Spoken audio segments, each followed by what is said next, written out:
You guys will find that you have passions. And having a passion is a gift. I think we all have passions. And you don't get to choose them. They pick you. But you have to be alert to them.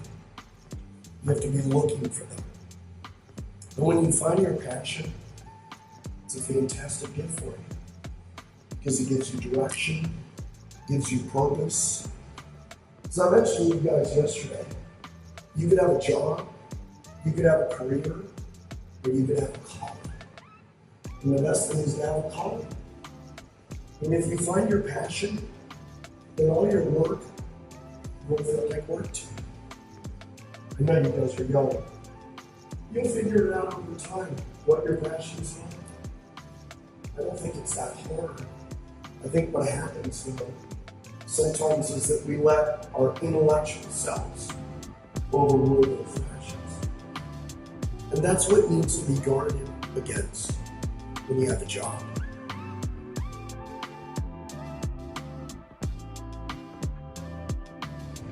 One of my roles, or what I like to refer to it as assignments, as the leader of Worthy Crowdfunding, is to encourage people to be bold. And people love to focus on things that aren't working, and that can be a good thing. It's human nature, that kind of divine discontent can be very helpful.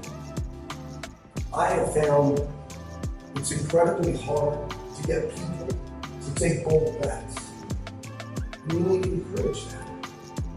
And if you're going to take bold bets, they're going to be experiments. And if they're experiments, you don't know ahead of time whether they're going to work. Experiments, by their very nature, are prone to failure. But big successes, a few big successes, compensate for dozens and dozens of things that didn't. So, bold bets, like Worthy Doubles, talked about that, or Worthy Crowdfunding, are examples of bold bets that will work. And they pay for a lot of experiments. I've made millions of mistakes, literally of millions of dollars of failures.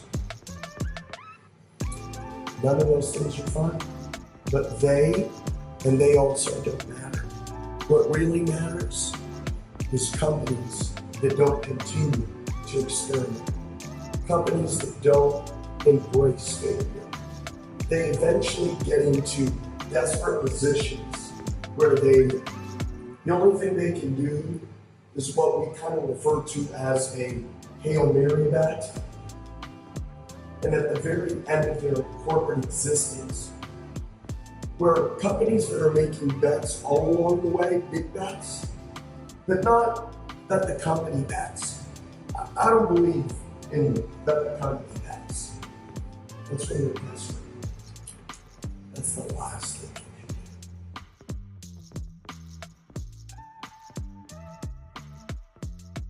You can be out of work. You have terrible work-life balance. People ask me about work-life balance. I know people that don't have jobs, and even though they have all the time in the world, you can just feel like you're miserable. And you're just drained, your energy's just drained. So you have to find that harmony. It's a much better world that way. And I think for most people, it's about meaning. People want to know that they're doing something interesting and useful. And for me, because of the challenges that I have chosen for myself, we get to work in the future with Worthy Crowdfunding. And it's super fun to work in the future for the right kind of person.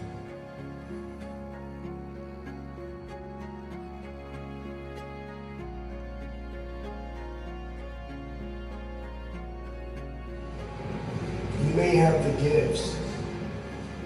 The gift that you have is what you get.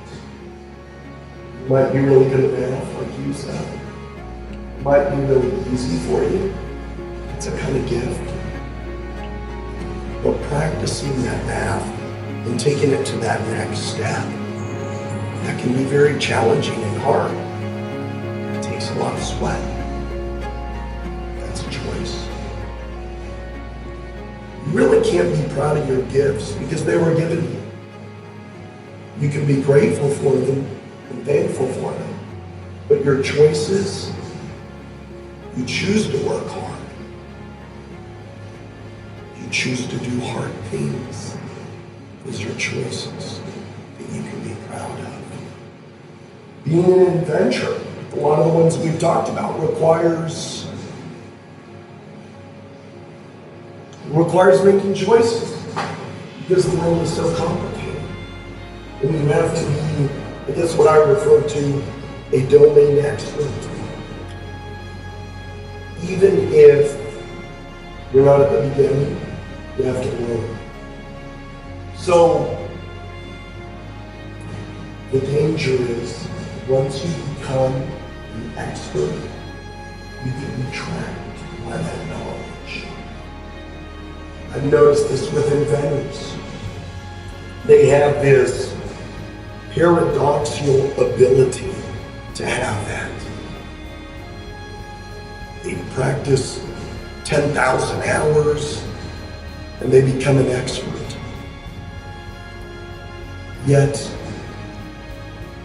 you've noticed from a lot of these inventors that we've talked to, a lot of the calls we were on yesterday, they always still have that beginner's mind. They look at it fleshly, even though they know so much about their invention. And that's the key to inventing. You need to have both.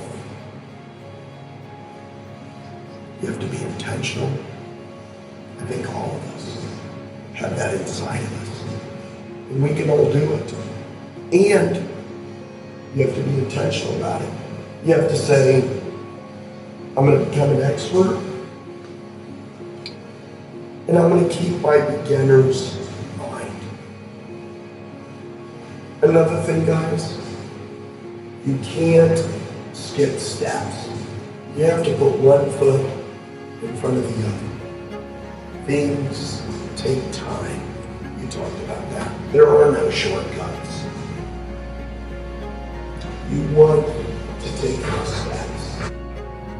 Do them with passion, with philosophy.